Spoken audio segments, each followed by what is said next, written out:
Heading डालें rounding off. आज हमारे मेजरमेंट चैप्टर का छठा लेक्चर है जिसके अंदर हम लोग राउंडिंग ऑफ के बारे में पढ़ेंगे। और जैसा मुझे ध्यान आ रहा है कि मैंने लास्ट क्लास में आपको सिग्निफिकेंट फिगर्स पढ़ाया था और सिग्निफिकेंट फिगर्स के अंदर में मैंने आपने बहुत सारे रूल बताए थे जिस रूल के तहत किसी भी नंबर को क्या किया जाता है आप पता कर सकते हैं कि how many significant figures are. अब देखिए राउंडिंग ऑफ एज सच आपको ये भी पता होगा कि राउंडिंग ऑफ करते कैसे हैं। सपोज करिए मैं बोलूं 1.49 अगर कहीं लिखा है तो अब इसको राउंड ऑफ करके आप क्या बोल सकते हो, दिस इज इक्वल टू 1.5। पर कई बार होता है ना कि राउंड ऑफ आप कौन से डिजिट पे कर रहे हो, उसका भी एक लोचा रहता है कि आप कौन से डिजिट पे राउंड ऑफ कर रहे हो। यहाँ पे हमने 100 डिजिट पे किया है 1/100 डिजिट पे, इसलिए 1.5 है। हाँ 1/10 डिजिट पे करेंगे तो कुछ और आएगा, फर्स्ट डिजिट पे करेंगे तो कुछ और आएगा। सिमिलरली कई बार ऐसा भी होता है कि 1.56 है तो ये राउंड ऑफ होके कहाँ जाएगा, ये 1.6 हो जाएगा अगर आप यहाँ राउंड ऑफ कर रहे हो। अगर आप यहाँ राउंड ऑफ करोगे तो ये कहाँ जाएगा, इसके ऊपर राउंड ऑफ करोगे तो कुछ और होगा, इसके ऊपर राउंड ऑफ करोगे तो कुछ और होगा। इसके कुछ नियम है, वो सारे नियम आज हम लोगों को पढ़ने हैं कि किस रूल से आप किसी भी नंबर को क्या करते हैं, राउंड ऑफ करते हैं। तो पहले राउंडिंग ऑफ का डेफिनेशन लिखिए, right. The result of computation with approximate number, the result of computation with approximate number which contain more than one uncertain digit, the result of computation with approximate number which contain more than one uncertain digit should be rounded off while rounding off measurement। मैं वापस से एक बार और repeat कर रहा हूं, the result of computation with approximate number which contains more than one uncertain digit should be rounded off while rounding off measurement। तो आप जब किसी भी मेजरमेंट, अल्टीमेटली ये सारा कुछ हम लोग मेजरमेंट करते हैं और उसी को मेजरमेंट करने के बाद आप राउंड ऑफ करते हैं। क्योंकि कई बार क्या होता है, सपोज करिए आपने कोई बहुत ज्यादा प्रिसाइज डेटा लिया है, जैसे आप कोई मेजरमेंट कर रहे थे और आपका डेटा आ गया 5.3678। अब आपको जो पूछ रहा है और अरे यार तुम इतने प्रिसाइजनेस में मत बताओ, तुम तो बस एक डिजिट के बाद बता दो कि क्या उसका वैल्यू लेना है। अब हम पॉइंट के बाद 10 डिजिट जान के क्या करेंगे, तुम तो बस मोटे-मोटे तौर पे बताओ। तो मोटे-मोटे तौर पर बताने के लिए आपको उसको क्या करना होगा, राउंड ऑफ करना होगा। आपको उसको थोड़ा सा कम करना होगा। राउंड ऑफ आप किसी भी प्रकार से नहीं कर सकते, राउंड ऑफ करने का कुछ रूल होता है, उसी रूल के तहत आप क्या कर सकते हैं, राउंड ऑफ कर सकते हैं। तो लिखिए रूल, सबसे पहला रूल लिखिए, रूल नंबर 1। रूल के अंदर पॉइंट नंबर 1 लिखिए जिसको रूल नंबर 1 बोलेंगे। If the digit is to be drop, if the digit is to be dropped, if the digit is to be dropped is less than 5, if the digit is to be dropped is less than 5, then preceding digit is left unchanged, preceding digit is left unchanged। कह रहे हैं अगर जिस number को आप round of कर रहे हैं वो अगर 5 से छोटा है तो आप 5 के छोटा वाला नंबर है उससे पहले जो डिजिट आ रहा है उसको आप एज इट इज छोड़ दो। जैसे एक एग्जांपल बोल रहा हूं मैं आपको, 3.82 या 7.82, कुछ भी एक ऐसा एग्जांपल लेते हैं 7.82। अब आपको देखना है कि ये लास्ट डिजिट क्या है, 5 से बड़ा है या 5 से छोटा है। If it is less than 5 आप इसको अप्रोक्सीमेट करके 7.8 लिखेंगे। रूल यही कहता है, पढ़िए रूल क्या कह रहा है। If the digit is to be dropped is less than 5 then the preceding digit is left unchanged. आप उस नंबर के पहले वाले डिजिट को क्या करते हैं, अनचेंज्ड छोड़ देते हैं। ये नियम आपको पहले से भी पता था, 5 से छोटा रहे तो आप उसे एज इट इज छोड़ देते हैं और 5 या 5 से बड़ा हो तो फिर उसे आप क्या करते हैं, अगले डिजिट को ले जाते हैं। ऐसा कुछ नियम अभी तक आपको पता है। रूल नंबर 2, एग्जांपल जरूर लिख लीजिएगा इसके नीचे। Rule number 2, if the digit to be dropped is more than 5, if the digit to be dropped is more than 5, then the preceding digit, then the preceding digit is raised by 1, is raised by 1, 6.87 अगर ऐसा कुछ है तो ये जो last वाला digit है ये 5 से क्या है, बड़ा है, is raised by 1, एक से आप उसको क्या करते हैं, बढ़ा देते हैं। तो अगर ये 5 से बड़ा है तो इसके ठीक पहले वाला जो नंबर है उसका आप क्या करते हैं, 1 से क्या कर देते हैं, बढ़ा देते हैं। और अगर आप इसे 1 से बढ़ाएंगे तो ये राउंडिंग ऑफ करके क्या आएगा, 6.9 आएगा, तो द वैल्यू विल बी 6.9। तो ये दो नियम जो आप पहले से भी जानते थे, इसमें मेरा कोई खास योगदान नहीं। तीसरा नियम, if the digit to be dropped is 5, if the digit to be dropped is 5, if the digit to be dropped is 5 followed by digits other than 0, if the digit to be dropped is 5 followed by digits other than 0, then the preceding digit is raised by 1, the preceding digit is raised by 1, the preceding digit is raised by 1, 17.351 या non zero number है अगर ऐसा कुछ, if it is 5 और इसके आगे क्या है, non zero number, if it is non zero number, तो इसके पहले वाले डिजिट को हम 1 से क्या कर देते हैं, बढ़ा देते हैं, और आपका अप्रोक्सीमेट वैल्यू क्या होगा, 17.4। नियम को पढ़िए क्या कह रहा है। तीसरा नियम कह रहा है if the digit to be dropped is 5 followed by a digit other than 0, इसके बाद जो नंबर है वो क्या है, 0 के अलावा कुछ और है, ये 0 नहीं है, 0 के अलावा कुछ है, तो फिर इसके पहले वाले नंबर को हम 1 से क्या कर देते हैं, बढ़ा देते हैं, is raised by 1। Next rule लिखिए, rule number 4, if the digit to be dropped is 5, if the digit to be dropped is 5 or followed by 0, or followed by 0, or followed by 0,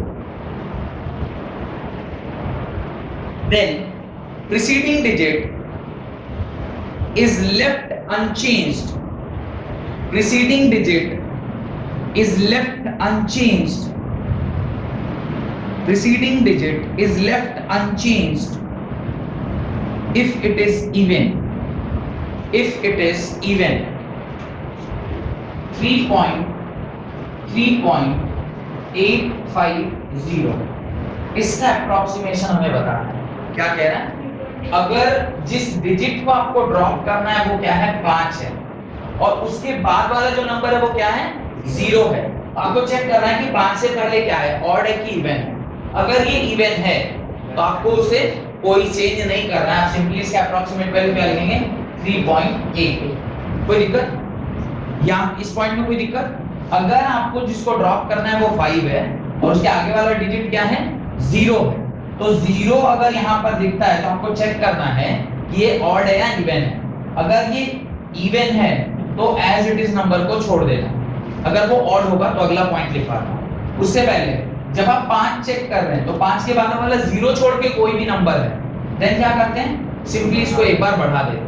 तो 5 को लेके 3 नियम आते हैं, 3, 4, 5, ये तीनों 5 के ही रिलेटेड नियम है, और ऊपर वाला दोनों तो जो आपको पहले से पता था कि अगर नंबर 5 से छोटा होता है तो आप इसको क्या रखते हैं, एज इट इज रख देते हो, नंबर 5 से बड़ा होता है तो आप इसको 1 से बढ़ा देते हैं। ये बात समझ में आ गई हो तो अगला पॉइंट लिखिए, last point, if the digit to be dropped, if the digit to be dropped is 5 or 5 followed by 0, if the digit to be dropped is 5 or 5 followed by 0, if the digit to be dropped is 5 or 5 followed by 0, then the preceding digit is raised by 1, then the preceding digit is raised by 1 if it is odd, if it is odd। अगर ये odd है, देखिए आपको किसको drop करना है, 5 को आपको राउंड ऑफ करना है, 5 के बाद क्या आया, 0 आया, तो आप चेक करोगे कि उसके पहले वाला कौन सा नंबर है, ये ऑड है इवन है, ये ऑड है, अगर ये ऑड है तो नंबर 1 से क्या हो जाएगा, बढ़ जाएगा और इसका आंसर क्या होगा 4.4। बात समझ में? तो चाहे वो इवन छोटा भी था, पर अगर ये ऑड था तो आपने इसको बढ़ा दिया, और अगर ये इवन था तो आपने इसे नहीं बढ़ाया, एज इट इज छोड़ दिया। ये रूल आपको ध्यान रखना है। Question round off the following number as indicated, round off the following number as indicated, round off the following number as indicated. पहला 18.35 up to 3 digits, first 18.35 up to 3 digits। 18.35 में कितने डिजिट हैं, 4। इसको पहले 3 डिजिट तक round of करना है, यानी आप राउंड ऑफ करोगे with the help of that 5 only. 5 के पहले अगर आप राउंड ऑफ करेंगे तभी ना वो। नेक्स्ट सेकंड लिखिए, सेकंड बिट। आंसर के लिए तो थोड़ा सा जगह छोड़ लीजिए, वो एक वर्ड का आंसर होगा। Second 143.45 up to 4 digits, 143.45 up to 4 digits, 143.45 up to 4 digits। Next 189.67 up to 3 digits, 189.67 up to 3 digits। Next 321.1355, 321.1355 up to 5 digits। चलिए सॉल्व करेंगे ये 4 सवाल, आप पहले सॉल्व करें और उसके बाद फिर हम लोग और आगे बढ़ते हैं और उसको सॉल्व करते हैं। तो जो सबसे पहला नंबर आपको दिया गया है दैट इज 1 पॉइंट कितना दिया गया, 18.35, और आपसे कहा होगा इसने थर्ड डिजिट पे राउंड ऑफ करो। थर्ड डिजिट पे राउंड ऑफ करने के लिए आपको ये 5 को हटाना होगा। 5 हटाने का क्या नियम है, तो बोले अगर फॉलोड बाय 5 हो या उसके आगे 0, अगर कुछ नहीं है तो क्या है, इसके आगे 0 ही है। 0 अगर है तो हम चेक करेंगे ना कि उसके पहले वाला नंबर क्या है, ऑड है कि इवन है। इसके पहले वाला ऑड है, अगर ऑड होगा तो इसको एक बार बढ़ा देंगे, तो इसको एक बार बढ़ाएंगे तो आपका नंबर क्या आएगा, 18.4 आएगा। नेक्स्ट अगर आपका दूसरा वाला जो नंबर है दैट इज 143.45, 143.45, इसको कहीं कहां पे चौथे नंबर पे अप्रोक्सीमेट करना है। अब अगर ये भी वही है सेम, पर this time it is odd और इवन नंबर है, तो आपको 4 डिजिट पे रखना होगा, तो 143.4 ही इसका आंसर होना चाहिए। सबका की याद है। नेक्स्ट 189.67, 189.67, आपको इसको अप्रोक्सीमेट कहां पे लेना है, आपको यहां अप्रोक्सीमेट लेना है, क्योंकि 3 डिजिट ही चाहिए हमको, बोले बोला ना अप टू 3 डिजिट। तो अब ये चेक करो, ये 5 से बड़ा है छोटा है, बड़ा। अगर ये बड़ा है तो उसके पहले वाला बढ़ जाएगा, यानी ये कितना हो जाएगा, 190 हो जाएगा। एंड लास्ट जो मैंने बोला है 321.1355, 321.1355, इसको आपको राउंड ऑफ करना है कितने डिजिट पे, 5 डिजिट, माने यहाँ चेक करना होगा। अब देखिए इसके बाद वाला number it's a non zero number और non zero number, non zero number है। नॉन जीरो नंबर रहने पे सीधा नियम क्या कहता है, आप इसको 1 से क्या कर दीजिए, बढ़ा दीजिए, और इसको 1 से आप बढ़ाइएगा तो 321.14 आपका आंसर होना चाहिए। तो आपको होप कि ये समझ में आया होगा कि किस प्रकार से राउंडिंग ऑफ का कॉन्सेप्ट जो है वो काम करता है। डन? ये सारे नियम और ये चीजें आपको क्या रखनी है, ध्यान रखना। हेडिंग डालें dimensions of physical quantity, dimensions of physical quantity, ये आपने हेडिंग डाला है डायमेंशन ऑफ फिजिकल क्वांटिटी। अब देखिए हम लोग जानते हैं हमारे कितने फंडामेंटल क्वांटिटी होते हैं, ये सब मिटा दूं मैं। हमारे कुल कितने फंडामेंटल क्वांटिटीज थे, 7 फंडामेंटल क्वांटिटीज थे। कौन कौन, कुछ ध्यान आ रहा है, कौन कौन से थे, मास, लेंथ, मास, वेरी गुड। एक एक करके लिखते हैं। सबसे पहले लेंथ था, लेंथ के बाद मास, मास के बाद टाइम, टाइम के बाद करंट, करंट के बाद amount of substance, amount of substance, amount of substance, और फिर light, temperature, temperature, and lastly luminous intensity, luminous intensity. Intensity. कुल मिलाकर ये 7 हमारे फंडामेंटल क्वांटिटीज होती हैं। अब ये जो लेंथ है इसको हम लोग जब डायमेंशनली लिखते हैं तो इसको कैपिटल इस तरह से L से डिनोट करते हैं। इसको कैसे डिनोट करते हैं? इस तरह से कैपिटल L से। सिमिलरली जब लोग मास को लिखते हैं तो मास को लिखने का जो तरीका है वो इस प्रकार से कैपिटल M से हम इसे लिखते हैं। सिमिलरली जो टाइम लिखते हैं तो इसको कैसे लिखते हैं? ऐसे टाइम से लिखते हैं। करंट लिखते हैं तो A, इसको कैपिटल A से लिखा जाता है। अमाउंट ऑफ सब्सटेंस लिखते हैं तो इसको MOL मोल लिखते हैं, MOL। सिमिलरली टेम्परेचर लिखते हैं तो K, इसको K से डिनोट किया जाता है। और जब ल्यूमिनेस इंटेंसिटी लिखते हैं तो कैपिटल C छोटा d। Candela, candela is the unit of luminous intensity. तो ये आपको क्या रखना चाहिए, ध्यान रखना चाहिए कि किसी भी फंडामेंटल क्वांटिटी का डायमेंशन आप कैसे लिखते हैं। तो आप लिखें, इधर लिखें फंडामेंटल क्वांटिटी और इधर लिखें डायमेंशन। एक वो बनाएं जो टॉपिक लिखा है उसके नीचे आप एक कॉलम जैसा बनाएं, इधर लिखें फंडामेंटल क्वांटिटी, उधर लिखें डायमेंशन और उसके नीचे ये बना लें आप, ये बना लीजिए। जहां पे आप देख पा रहे होंगे कि हमारे पास कितने फंडामेंटल क्वांटिटीज हैं, 7 ही फंडामेंटल क्वांटिटीज होती हैं। लेंथ को कैपिटल L से डिनोट करते हैं, मास को कैपिटल M से। अच्छा वहां कंफ्यूज नहीं होना है कि डायमेंशन क्या है और यूनिट्स क्या है। यूनिट तो इसका मीटर था पर इसको डायमेंशनली कैपिटल L लिख रहे हैं। इसका यूनिट केजी था पर इसको डायमेंशनली कैपिटल M लिख रहे हैं। इसका यूनिट सेकंड होता है पर dimensionally it is written as capital T। इसका यूनिट भी एम्पेयर है और इसे लिख भी रहे हैं कैपिटल A की तरह। अमाउंट ऑफ सब्सटेंस का यूनिट भी मोल होता है और इसे लिख भी रहे हैं MOL की तरह। टेम्परेचर का यूनिट भी होता है केल्विन और इसे लिख भी रहे हैं K। ल्यूमिनेस इंटेंसिटी का यूनिट भी होता है कैंडेला और इसे लिख भी रहे हैं CD के जैसा। तो इस प्रकार से आपने सातों जो फंडामेंटल क्वांटिटीज हैं उसके डायमेंशन के बारे में बेसिक ज्ञान आपको हो गया जब आपने ऐसा लिखा। Now right the definition of dimension. What is dimension? Then we'll write the definition of dimensional formula and so on. First write the dimension. Dimension का definition क्या होता है? लिखें dimension. The dimension of a physical quantity. The dimension of a physical quantity are the powers or exponents.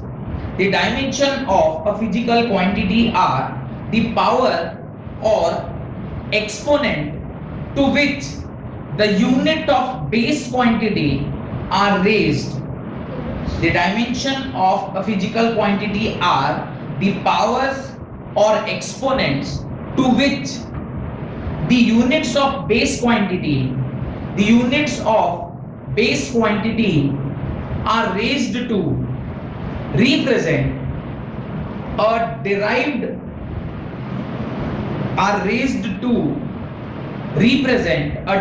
unit of that quantity. Derived unit of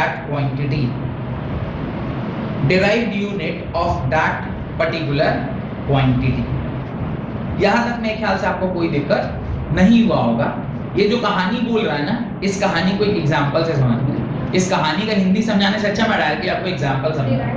अब आप देखिए वहां पे अगर उसने बोला है कि सपोज करिए फाइंड द डायमेंशन ऑफ, आपसे वेलोसिटी कह रहा है या वेलोसिटी का डायमेंशन निकालो, वेलोसिटी का आप डायमेंशन निकालो।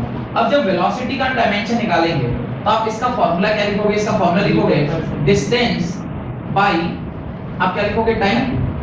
अगर यूनिट निकाल रहे होते तो ये होता मीटर और ये हो जाता सेकंड, तो आप इसका यूनिट लिख लेते हैं मीटर पर सेकंड। लेकिन हम लोग इसका क्या निकालते हैं? We are finding its dimension. तो डायमेंशन लिखने के लिए डिस्टेंस मतलब क्या? लेंथ। तो इसको मैं ऐसे लिखूंगा L के प्रकार से और टाइम को मैं क्या लिखूंगा? T। इसको मैं लिखूंगा T के प्रकार से। अब इसको अगले स्टेप में can I right L T के पावर -1, क्योंकि जो नीचे होता है उसको ऊपर ले आते हैं तो क्या लिखते हैं? T के पावर -1। और sometimes we also write this as m0 L1 T -1। कुछ नहीं का मतलब तो 1 ही होता है। और इसको क्या बोलेंगे? वेलोसिटी का क्या बोलते हैं? इसको डायमेंशन बोलते हैं। कैसे निकाला डायमेंशन? बहुत सरल तरीके से निकाला है। क्या किया भाई? जो भी क्वांटिटी का आप ये जो भी हम जिसका भी डायमेंशन निकालेंगे ना वो ऑलवेज क्या होगा? It will not be a fundamental quantity, it always be a derived quantity. तो डिराइव्ड क्वांटिटी का जब भी आप डायमेंशन निकालेंगे आपको उसका फार्मूला याद होना बहुत जरूरी है। अगर आपको उसका फार्मूला याद नहीं है फिर तो दिक्कत है। तो फार्मूला लिखा और फार्मूले को थोड़ा देखिए, distance will be measured in terms of length, तो उसको आपने लिख दिया L से, और time will be measured in terms of t यानी सेकंड, तो आपने इसकी जगह t लिख दिया और उसको एक बार लिख दिया। अब इसको पढ़ने के बाद यानी ये निकालने के बाद अब डेफिनेशन को एक बार चेक करिए क्या बोल रहे हैं भाई साहब। The dimension of a physical quantity are the powers to which, see powers to which या पावर्स और exponents to which the unit of base quantity, these are the bases, no, mass is the base, m is base, time is base, these are the base quantity। इसको हम कितने से raise कर रहे हैं, देखिए उसने लिखा है which unit of the base quantity are raised to represent a derived quantity। derived quantity को रिप्रेजेंट करने के लिए base quantity को आपने कितने पावर से रेज किया, that particular formula is only known as dimension formula or dimension quantity or dimension formula of this particular physical quantity। और याद रखिएगा ये हमेशा किसके लिए निकाला जाता है, it is always calculated for a derived quantity। Dimension हमेशा हम derived quantity निकालते हैं, फंडामेंटल क्वांटिटी को तो मुझे ऑलरेडी पता रहती है, ये तो छात्रों कभी चेंज करने वाला नहीं, इसको कोई माइकल लाल नहीं बदल सकता, मैं क्या चीज हूं, कोई नहीं बदल सकता इसे, ये नहीं बदलेगा। हाँ इसके बेसिस पे आप कुछ भी निकाल सकते हैं, ये बात समझ में आ गई। वॉल्यूम तो बताइए, जो लोग तेज हैं वो तो तुरंत बता लेंगे, L cube, very good. Volume का कैसे निकालेंगे, वॉल्यूम होता है L into b into h, length into breadth into height, ये फॉर्मूला होता है वॉल्यूम का। अब लेंथ आप मेजर किस में करते हो, मीटर में, ब्रेड्थ भी आप मेजर किस में करते हो, मीटर में, और हाइट भी मेजर किस में करते हो, मीटर में। मीटर किसके लिए यूज होता है, लेंथ के लिए, इसके लिए भी आप क्या लिखोगे, L इंटू, इसके लिए भी क्या लिखोगे, L इंटू, इसके लिए भी क्या लिखोगे, L। अब देखो ये भी है, ये भी है, ये भी है, when base is same power gets added, आपने पढ़ा है, तो ये क्या हो जाएगा L क्यूब, या आप L क्यूब लिखो या फिर आप इसी को ऐसे लिख सकते हैं M0 L3 T0। बस अब आप बोलेंगे सर क्यों यही रोक दिए, बाकी चार ने क्या गलती किया था, ऐसा लिखते फिर इसके आगे आप ऐसे भी लिख सकते हैं ना, मोल 0, केल्विन 0, कैंडेला 0, एम्पेयर 0।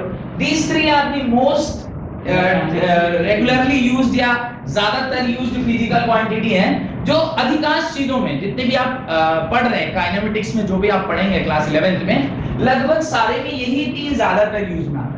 ये सब अब ल्यूमिनस इंटेंसिटी तो पूरी 12th निकल गई, फिर भी हमें पता नहीं चला कहाँ यूज होता है तो ये तो हमें भी नहीं मालूम।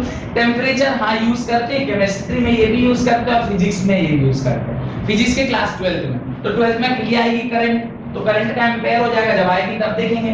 टेम्परेचर कहाँ यूज होता है, तो टेम्परेचर जनरली हीट चैप्टर में यूज होता है, जहाँ हीट है वहीं टेम्परेचर है, उसके बाद तो कहीं और टेम्परेचर ज्यादा यूज नहीं होता, तो ये भी कम ही यूज होता है। अमाउंट ऑफ सब्सटेंस सिर्फ और सिर्फ मोल्स में ही यूज होता है और कहीं यूज नहीं होता, तो ये वही है। इसलिए ये चारों ना उतने ज्यादा फ्रीक्वेंटली यूज्ड क्वांटिटी नहीं है, इसलिए इन तीनों के टर्म्स में दिख रहे हैं। पर ऐसा नहीं कोई पूछ ले बोले सातों लिखेंगे तो गड़बड़ है क्या, नहीं गड़बड़ नहीं है, टाइम में तो लिखते रहिए। अगर आपके पास टाइम है तो साथ क्या और भी होते तो वो भी लिखते जाइए, पर जनरली लोग अगर सिर्फ ऐसा नहीं लिखे ऐसा लिख देते हैं, पर ये भी गलत नहीं है, ये भी गलत। अगर ऐसा छोड़ देंगे तो ऐसा नहीं कोई आपके नंबर काट लेगा, इसमें भी कोई आपके नंबर काटने वाला नहीं, ये वाला तो खैर इसमें भी नहीं। ठीक है, एक और लिखा, एक और निकाल के लिखा, ये फोर्स। अरे ये लिख नहीं रहे क्या, ये लिख नहीं रहे क्या, अरे मैं आपको क्या लग रहा है हैंडराइटिंग प्रैक्टिस करता हूं मैं बोर्ड पे, MLT -2 कुछ लोग याद करके आए घर से, याद नहीं है, बार-बार करते। अच्छा बार-बार बना रहे हैं तो याद हो गया है। अच्छा ये सब तो मिटा रहा हूं, फंडामेंटल क्वांटिटीज को मिटा रहा हूं। चलिए देखिए कैसे फोर्स को कैसे निकालते हैं। फोर्स का फॉर्मूला क्या होता है, तो what is the formula of force, force is equal to mass into acceleration. अब एक्सेलरेशन एक और फिजिकल क्वांटिटी है जो कि डिराइव्ड फिजिकल क्वांटिटी। अब एक्सेलरेशन का पहले हमें अलग से क्या करना होगा, निकालना होगा। तो एक्सेलरेशन क्या होता है, तो देखिए एक्सेलरेशन का फॉर्मूला होता है delta v by delta t। वैसे अभी हम लोग ये सब पढ़े नहीं है, पर ठीक है आगे चल के पढ़ेंगे। अब वेलोसिटी, वेलोसिटी का चेंज भी डायमेंशनली वेलोसिटी ही होगा और उसको आप टाइम से डिवाइड कर दो। वेलोसिटी का ऑलरेडी आप निकाले हैं, क्या निकाले हैं, m0 l1 t-1 whole divided by t। t is what, something like this. अब इसको जरा देखिए, अगले स्टेप में आप क्या लिखोगे, m0 L1 t -1 और ये -1, तो ये कुल मिला के क्या हो जाएगा t -2। तो एक्सीलरेशन जिसको हम लोग स्मॉल a से भी डिनोट करते हैं उसका डायमेंशन ये हो गया। पर हमें तो इसका डायमेंशन नहीं निकालना था ना, हमें किसका डायमेंशन निकालना था? हमें तो फोर्स का डायमेंशन निकालना था। तो फोर्स का डायमेंशन निकालने के लिए क्या करेंगे? Force is equal to mass into acceleration. अब मास के लिए क्या लिखेंगे? Capital M into acceleration already आ गया, क्या आया? m0 L1 t -2। अब देखें ये 0 और 1 दोनों ऐड करेंगे तो क्या हो जाएगा? m के पावर 1, L में तो कोई परिवर्तन नहीं आया तो L1 t -2। This will be your answer to the dimensional formula of force. Dimensional formula of force. तो इस प्रकार से फोर्स का आपने डायमेंशनल फॉर्मूला निकाल दिया। मैं आपको असाइनमेंट के रूप में लगभग 30 फिजिकल क्वांटिटी दूंगा जिसका इस प्रकार से आपको डायमेंशन घर से निकाल कर लाना है। लिस्ट में लिखवा दूंगा अभी थोड़ी देर में, घर से आपको उसका डायमेंशन निकाल कर लाना है। आगे लिखें। अगर आपको समझ में आ गया कि इस प्रकार से डायमेंशन निकालते हैं, ये जो निकल कर आया इसको क्या बोलते हैं? डायमेंशनल फॉर्मूला या डायमेंशन फॉर्मूला। तो आप लिखें डायमेंशनल फॉर्मूला का डेफिनेशन लिखें। डायमेंशनल फॉर्मूला तीनों जो लिखा, एक तो आपने वेलोसिटी लिखा, दूसरा आपने वॉल्यूम लिखा, तीसरा आपने फोर्स लिखा। इन तीनों को लिख लेने के बाद आप लिखें डायमेंशनल फॉर्मूला का definition, right? The expression which shows how and which of the following quantity, how and which of the fundamental quantities, the expression which shows how and which of the fundamental quantities represent the dimension of physical quantity, the expression which shows how and which of the fundamental quantities represent the dimension of physical quantity is called dimensional formula of given physical quantity, is called dimensional formula of given physical quantity. The expression which shows how and which of the fundamental quantities represent the dimension of a physical quantity is called dimensional formula of given physical quantity. तो ये जो dimensional formula आप निकाल रहे हैं ये आपको किस तरीके का ज्ञान दे रहा है? वो आपको किस तरह का ज्ञान दे रहा है? किन किन फंडामेंटल क्वांटिटीज के ऊपर ये जो पर्टिकुलर फिजिकल क्वांटिटी वो डिपेंड कर रही है। अब अगर मैं वेलोसिटी की बात करें तो कोई इस डायमेंशन को देख के आप कह सकते हैं कि it is not dependent on mass, velocity is independent of mass. कैसे? क्योंकि इसके मास के पावर क्या आ रहा है? 0 आ रहा है। अगर मास के power 0 means velocity is not dependent on मास। लेकिन आपसे कोई पूछे वेलोसिटी लेंथ पर किस प्रकार से डिपेंडेंट है, तो आप कहेंगे डायरेक्टली प्रोपोर्शनल है। डायरेक्टली से प्रोपोर्शनल क्योंकि L के पावर 1 है। और आपसे कोई पूछे वेलोसिटी टाइम पे कैसे डिपेंडेंट, आप कहेंगे इनवर्सली प्रोपोर्शनल है। क्यों? टाइम के ऊपर इनवर्स लगा हुआ है। इनवर्स मतलब उल्टा, रिवर्स, इनवर्स स्क्वायर माने इनवर्स रिलेशनशिप है। तो ये जो डायमेंशन फार्मूला है ये आपको डायरेक्टली और इनडायरेक्टली क्या इंफॉर्मेशन देता है? किन फंडामेंटल क्वांटिटीज के ऊपर ये डिपेंड कर रहा है, पहला। और दूसरा किस प्रकार से डिपेंड कर रहा है? स्क्वायरली डिपेंड कर रहा है कि इनवर्स स्क्वायर है कि डायरेक्ट इन प्रोपोर्शन है, इनवर्स प्रोपोर्शन है, नॉट प्रोपोर्शनल है, कोई डिपेंडेंसी नहीं है। जैसे अगर मैं फोर्स का पूछूं तो फोर्स मास के ऊपर डिपेंड कर रहा है, नहीं कर रहा? कर रहा है। कितने पावर से? First power. लेंथ के ऊपर, टाइम के ऊपर। तो यानी ये जो फोर्स है वो इन तीनों फिजिकल क्वांटिटीज के ऊपर क्या कर रहा है? डिपेंड कर रहा है। अच्छा, अगर मैं यहीं पे पूछूं कि फोर्स जो है वो टाइम के ऊपर कैसे डिपेंड कर रहा है? इनवर्सली है, स्क्वायरली इनवर्स है। मतलब इनवर्स तो है बट स्क्वायर इनवर्स है, -2 लगा हुआ है। समझ में आ रहा है? यानी अगर इसको थोड़ा और सोचा जाए इसके बारे में तो इसका ये मतलब है कि फोर्स और टाइम को अगर हम डायरेक्टली और इनडायरेक्टली के टर्म्स में लिखेंगे तो टाइम अगर 1 सेकंड से बढ़ेगा तो फोर्स घटेगा उसके स्क्वायर के तरीके से। अगर वो 2 सेकंड हो रहा है तो फोर्स कितने से घटेगा? 4 गुना घट जाएगा। क्यों? क्योंकि फोर्स और टाइम के बीच में कैसा रिलेशनशिप है? Force is inversely proportional to square of time period. अगर ये 1 से बढ़ रहा है तो ये 4 गुना घट जाएगा। कैसे? अगर ये 2 सेकंड है तो 2 का स्क्वायर इज 4, तो ये 4 गुना बढ़ेगा। अगर ये 3 सेकंड हो रहा है तो ये 3 का स्क्वायर कैसे घटेगा? 9 गुना घट जाएगा। तो स्क्वायर से घट रहा है। समझ में आ रहा है? तो ये आपका डायमेंशन फार्मूला है। 2 बातों का इंफॉर्मेशन मिलता है। पहला फर्स्ट किन क्वांटिटीज के ऊपर डिपेंड कर रहा है, दूसरा किस तरीके से डिपेंड कर रहा है, इसलिए उसने ऊपर लिखा है the expression it shows how, कैसे, and which of the fundamental quantities, कौन कौन से फंडामेंटल क्वांटिटीज के ऊपर डिपेंड कर रहा है, रिप्रेजेंटिंग द डायमेंशन। डन, आगे लिखें। अच्छा एक लगे यहाँ पे डेंसिटी का भी निकाल लीजिए, देखिए जरा डेंसिटी का निकाल के दिखाएं। डेंसिटी का क्या होगा, ml-3। अच्छा अब थोड़े ज्यादा लोग इसके आंसर दे पा रहे हैं जल्दी जल्दी, चलिए अगर ml-3 हो रहा है तो चेक करते हैं। Density, density is equal to mass by volume. Mass is represented by capital M, volume is represented by L cube, तो ये क्या हो जाएगा ml-3। तो डेंसिटी जो है वो इस प्रकार से डिपेंड कर रही है इन दोनों क्वांटिटी। ये इसका डेंसिटी का डायमेंशनल फार्मूला है। This is the dimensional formula of density. अगर आपसे कोई पूछे बताओ ये टेंपरेचर के ऊपर डिपेंड करता है क्या डेंसिटी, आप बोलेंगे नहीं। आपसे वो पूछेगा टाइम के ऊपर डिपेंड करता है क्या डेंसिटी, आपका आंसर होगा नहीं। क्यों, डायमेंशन फार्मूला बोल रहा है कि इसके ऊपर ये डिपेंड नहीं करता है। एक और अगला डेफिनेशन लिखिए, डायमेंशनल इक्वेशन। डेंसिटी का लिख लिया होगा मेरे ख्याल से सब लोगों ने, लिखे dimensional equation. What is dimensional equation?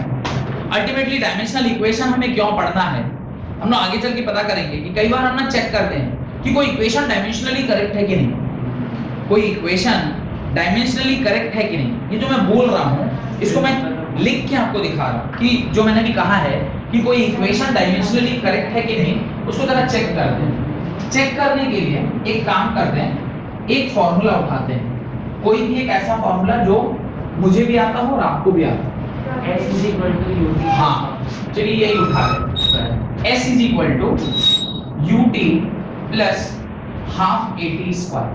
ये फॉर्मूला जो बचपन से पढ़ते आ रहे हैं, क्या फॉर्मूला है, इक्वेशन ऑफ मोशन का फॉर्मूला है, जहां पे डिस्टेंस, एक्सीलरेशन और टाइम और इनिशियल वेलोसिटी के बीच में रिलेशनशिप दिया हुआ है।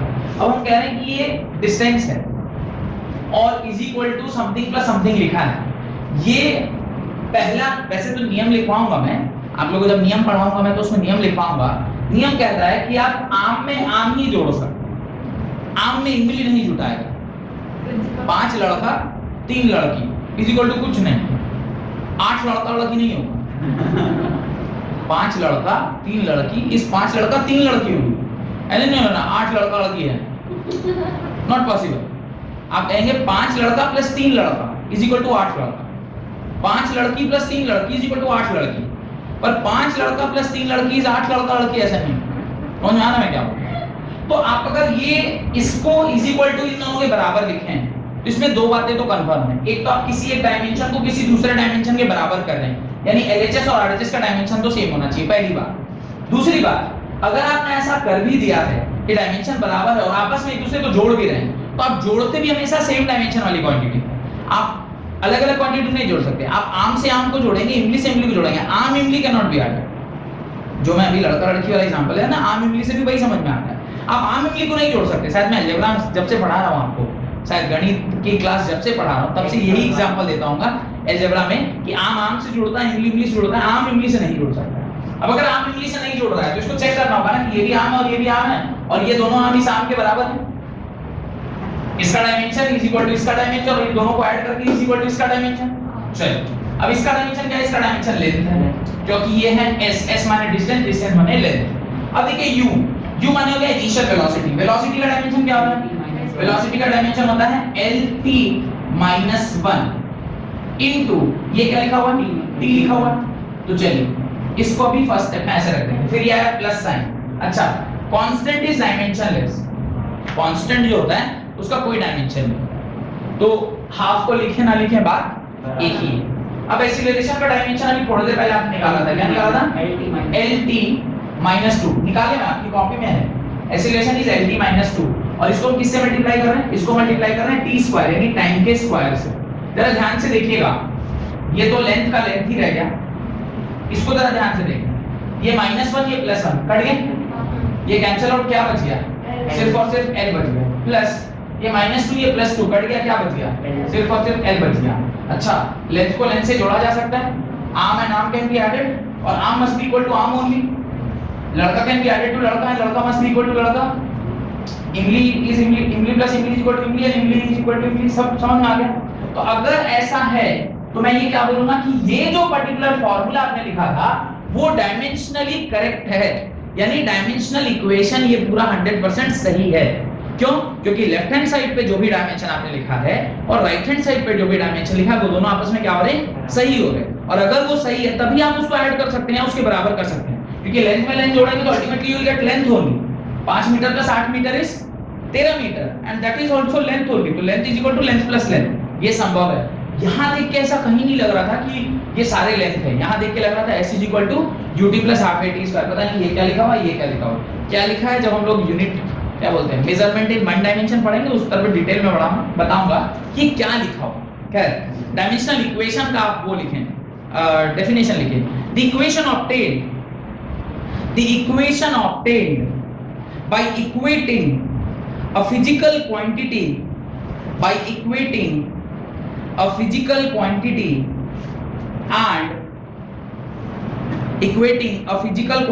and with its dimensional formula. The equation obtained by equating a physical quantity with its dimensional formula is called dimensional equation of that given physical quantity. Is called dimensional equation of that physical quantity.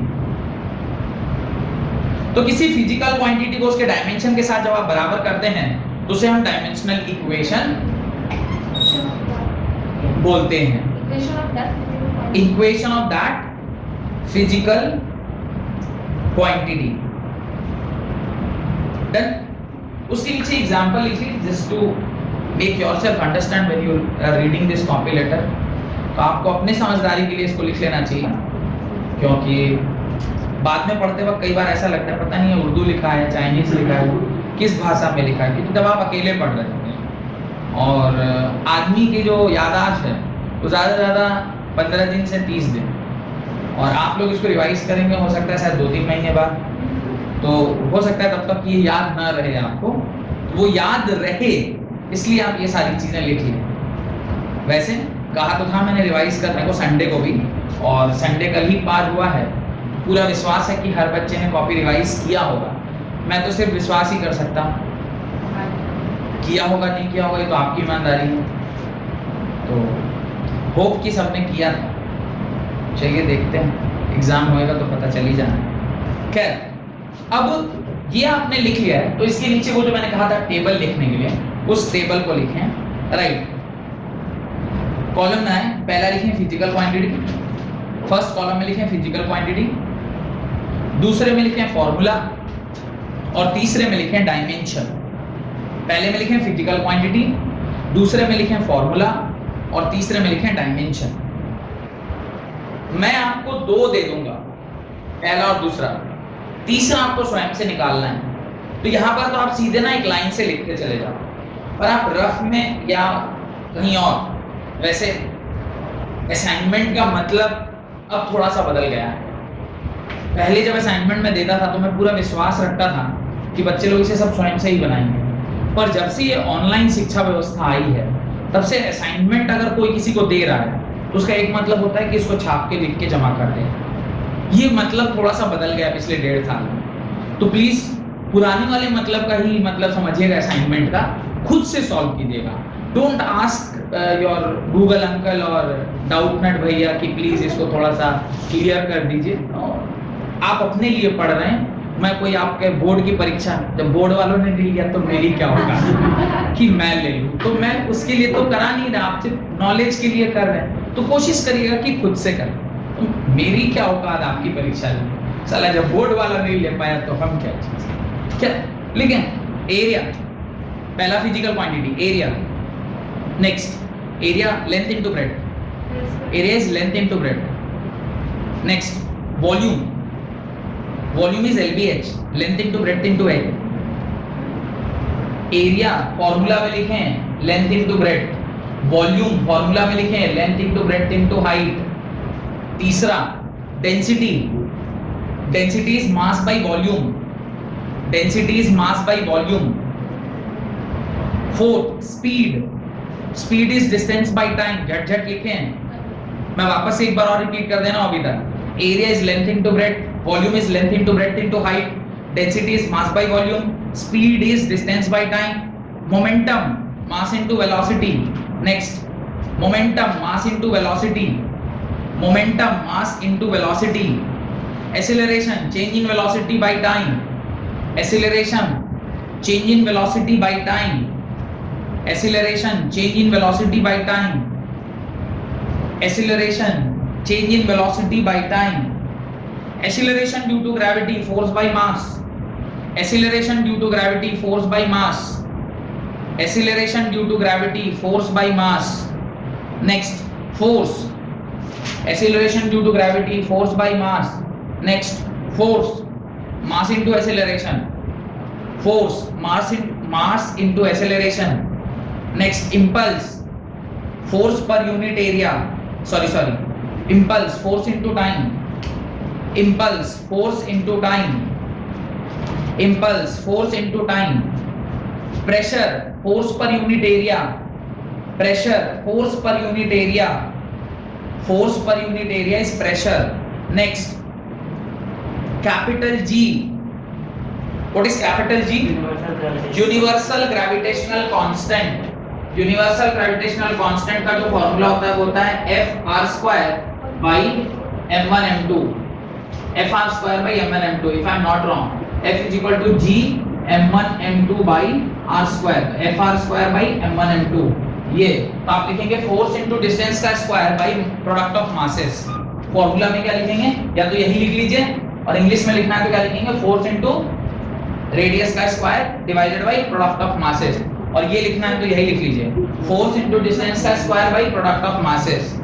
Next work, work is what, force into displacement, work is force into displacement. Next energy, energy is मतलब work done, energy is equal to work only, तो energy is equal to work होना भी चाहिए।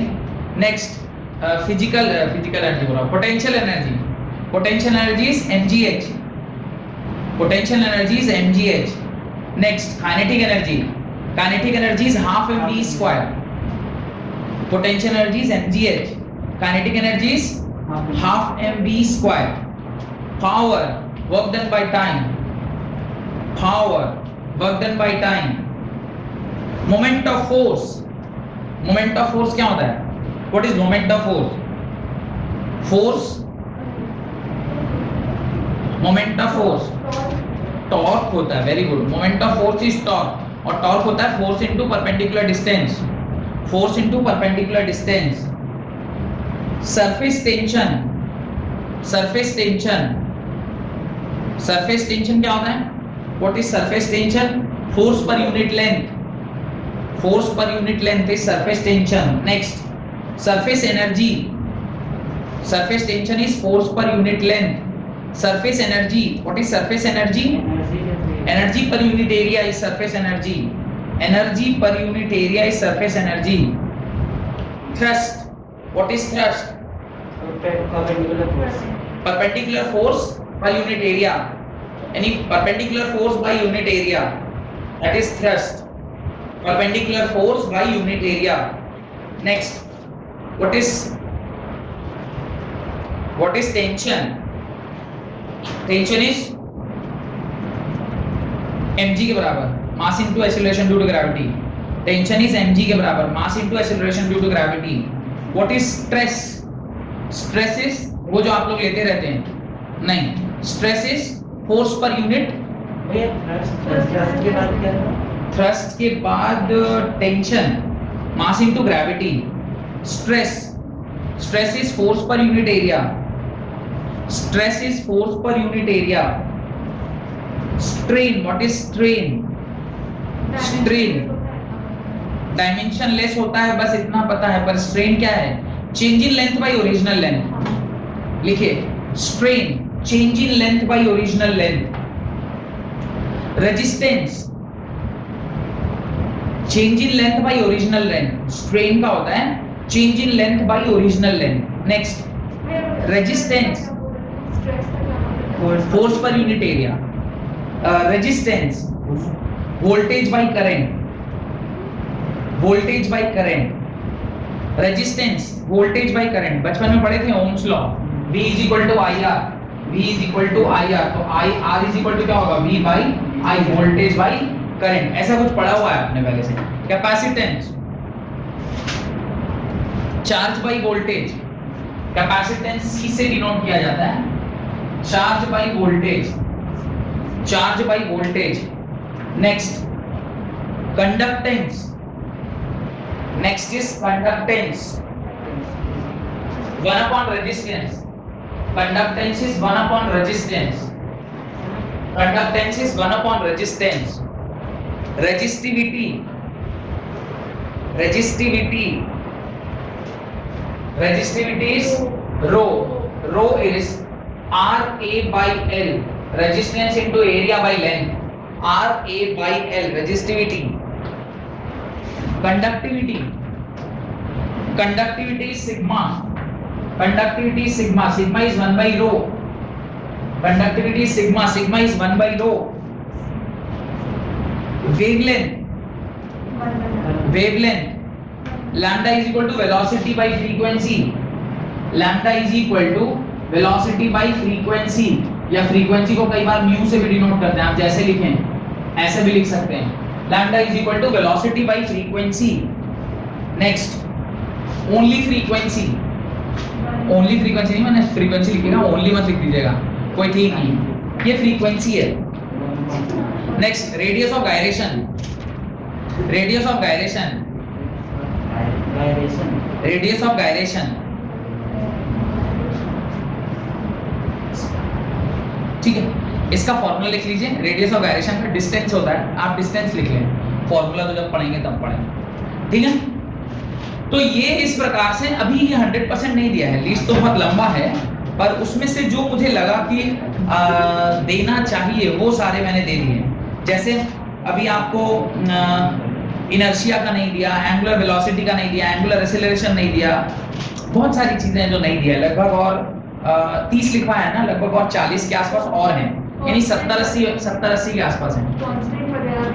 हाँ, बहुत सारे constant भी हैं। तो एक्चुअली ये जो हो रहा है ना आपके साथ ही अभी, ये क्या है पता है, ये मुंह दिखाई का रस्म। मुंह दिखाई का रस्म समझते हैं? नहीं, यू डोंट नो। ठीक है, मैं बताता हूँ व्हाट इज मुंह दिखाई का रस्म। ये जो डायमेंशन एनालिसिस चैप्टर है, ये चैप्टर का ही जो एम है वो मुंह दिखाई है। अब बोलेंगे सर मुंह दिखाई क्या है?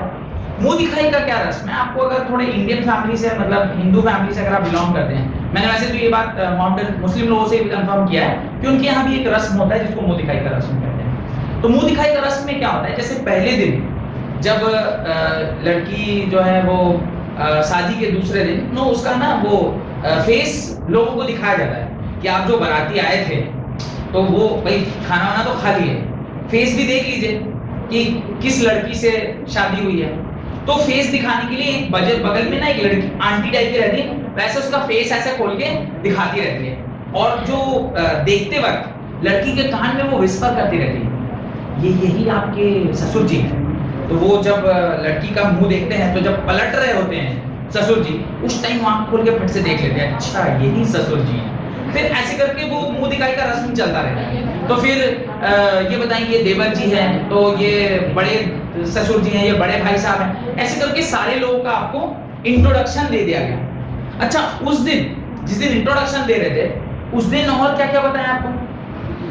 बस इतना ही बताया ना कि ये ससुर जी है, इससे ज्यादा तो नहीं बताया। ऐसे थोड़े बताया ये ससुर जी है, इनको डायबिटीज है, ये चीनी कम लेते हैं, इनको नमक चाहिए, रात में 3 टाइम ब्लड प्रेशर की दवा लेते हैं, सुबह डायबिटीज, ये सब नहीं बता रहे पहले। तो अभी सिर्फ आपका क्या है, मुंह दिखाई का रस्म है। ये मुंह दिखाई का रस्म मतलब सिर्फ पता कर रहे हैं कि 11th क्लास में आपको क्या क्या पढ़ना है। ये मुंह दिखाई का रस्म हुआ। जब पढ़ते जाएंगे फिर आपको और डिटेल में पता चलते जाएगा कि अभी कौन चीनी ले रहा है, कौन शुगर ले रहा है, बाद में आपको खुद ही शुगर हो गया, ये सब देख देख के, तो वो सब आगे होगा। ठीक है, तो यहाँ तक आपको करना है। उसके बाद देखिए dimension analysis and its application. भैया वोल्टेज का वर्क बाय चार्ज मेरे को कुछ पता नहीं अभी, ये कल की क्लास में। डायमेंशन एनालिसिस फार्मूला ही पूछ रहा है, वोल्टेज, वर्क बाय चार्ज ना। हाँ, dimension analysis and its application, dimension analysis and its application. तो ये जो हम लोग पूरा पढ़े हैं या पूरा पढ़ रहे हैं और जो आप घर से कल निकाल के आएंगे, अल्टीमेटली इसका कुछ तो यूज होना चाहिए। हम फिजिक्स में जो कुछ भी हम पढ़ रहे हैं अगर हम उसे यूज में ना ले पाए, क्या फायदा पढ़ने का। तो अब हम लोग पढ़ रहे हैं कि हम ये जो डायमेंशन निकाल रहे हैं इसका हम लोग क्या यूज में लेंगे, that is only known as dimension analysis. और इस एनालिसिस से हम उसको किस प्रकार से एप्लीकेशन में लेंगे। तो लिखिए, the dimension analysis help us, the dimension analysis help us in deducing the relationship among, the dimension analysis help us in deducing the relationship among different physical quantities. The dimension analysis helps us in deducing the relationship among different physical quantities and checking the accuracy comma derivation and dimensional consistency or its homogeneity of various numerical expressions. मैं वापस से एक बार repeat कर रहा हूं। The dimension analysis help us in deducing the relationship among different physical quantities and checking the accuracy, derivation and dimensional consistency or its homogeneity of various numerical expressions. तो ये सारी चीजें हम इसके मदद से करते हैं। क्या क्या करते हैं, जब कभी भी कोई रिलेशनशिप हमें दिया है तो हम चेक करते हैं कि वो डायमेंशनली करेक्ट है कि नहीं। जैसा भी एक करके दिखाया आपको कि कोई रिलेशनशिप अगर दिया हुआ है, वो वाला नहीं जो आप लोगों के साथ है, आप लोगों का रिलेशनशिप अलग है। ये रिलेशनशिप फॉर्मूले का रिलेशनशिप, आप लोगों का तो पता नहीं, इतना कॉम्प्लेक्स हो जाता है कई बार कि आप लोग खुद नहीं पता रहता कि वो फ्रेंड है कि बेस्ट फ्रेंड है कि बेस्ट फ्रेंड से ज्यादा है कि थोड़ा कम है, आप भी खुद नहीं जानते, तो हम लोग कैसे जानते।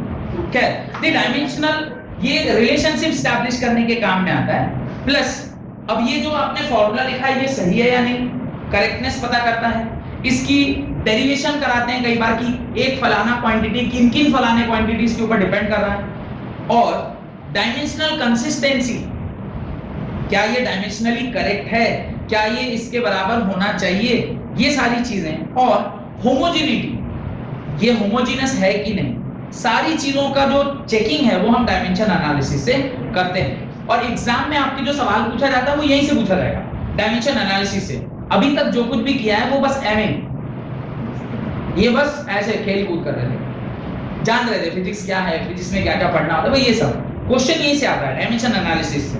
इसलिए मैंने आपकी स्टार्टिंग की क्लास में आपसे क्या कहा कि डायमेंशन एनालिसिस से ही क्लास स्टार्ट होती है। कई सारे स्कूलों में डायमेंशन एनालिसिस से स्टार्ट करते हैं। इससे पहले का तो कहानी है, वो पढ़ के क्या करेंगे, अब लॉ है, वो है, दिस है। मेरा तो इसी में छठा लेक्चर हो गया, माने यहाँ पे मेरा 6th लेक्चर हो रहा है, पर स्कूल में यहीं से कहानी स्टार्ट होती है। आप समझ सकते हैं। एप्लीकेशन बहुत कम, ना के बराबर। कभी ऐसे पूछ ले 1 नंबर में डिफाइन पैरेलल्स या define what are the direct way of method, कभी कभार पूछे। आगे बहुत कुछ है पूछने को, ये सस्ती चीजें कौन पूछता है। हाँ, अगर कोई ऐसा करे इसी चैप्टर का एग्जाम दे रहा है, वो इसी चैप्टर का कोई एग्जाम ले ले, तो इसके ऊपर अगर वो 70 नंबर का सवाल बनाएगा तो ऑब्वियसली आपसे बहुत कुछ पूछ सकता है। लेकिन अगर वो इससे सवाल नहीं बना के पहले टर्म में, जैसा पहला 4 चैप्टर आएगा, पहले 4 चैप्टर में तो इतना कुछ है पूछने के लिए, तो ये चुन्नू चीजें कौन आपसे पूछेगी, बताओ इसका यूनिट क्या होता है, इसका डायमेंशन कौन पूछता है, ये सब बेकार चीजें। खैर, तो एप्लीकेशन, अब हम लोग कह रहे हैं डायमेंशन एनालिसिस का फॉर्मूला तो समझ में आ गया, उस फॉर्मूले का क्या एप्लीकेशन है। तो there are basically 3 applications, right. There are 3 applications of dimension analysis. There are 3 application of dimension analysis. पहला, checking the correctness of various formula. पहला, checking the correctness of various formula. First जो है वो है correctness of formula, कि फलानी चीज फलाने चीज के बराबर होगी कि नहीं होगी। Checking the correctness of various formula. First. Second, conversion of one system of unit into another, conversion of one system of unit to another, एक सिस्टम ऑफ यूनिट को दूसरे सिस्टम ऑफ यूनिट में कैसे कन्वर्ट करते हैं। मतलब suppose करिए Newton है, that is the unit of force. Newton का एक और यूनिट बताइए। मास पर मास इनटू MV/LT। टाइम का नाम सुना है? टाइम आप में से है क्या कोई? नहीं, टाइम का नाम सुना है? सुना है ना? वो भी एक यूनिट ऑफ फोर्स ही है। नहीं, time but D by any time ना, CGS unit of force is time only, but आप लोगों में से कोई नहीं है, ठीक है। लिखिए conversion of one system of unit into another. तो हम लोग उधर रहता है ना चुड़ैल टाइम दे कॉल, पर आप लोग नहीं, इवन लड़की लोग से भी पूछ रहा था, आप लोग दिल पे ले लिए। कौन दिल पे लेना? मैं तो डायना भी हो सकता था, पर डायने लोग कुछ बोले नहीं। क्या derivation of relationship between, third point, derivation of relationship between, derivation of relationship between different physical quantities, derivation of relationship between different physical quantity, derivation of relationship, वापस ये relationship वर्ड आता है, मैं थोड़ा लड़खड़ा गया, पता नहीं क्यों। आप लोगों का इतना कॉम्प्लिकेटेड हो गया कि बोलने में भी थोड़ा सी कॉम्प्लेक्सिटी आ है। Derivation of relationship between different physical quantities. तो ये तीन इसके एप्लीकेशन है।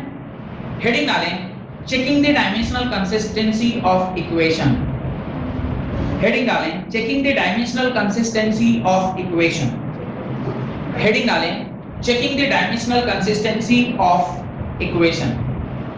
यहां तक आज की क्लास में हमें पढ़ना था, हमने यहां तक कंप्लीट कर लिया है और अगली क्लास में ये तीनों एप्लीकेशन हम लोग पढ़ेंगे। तब तक के लिए बहुत बहुत धन्यवाद।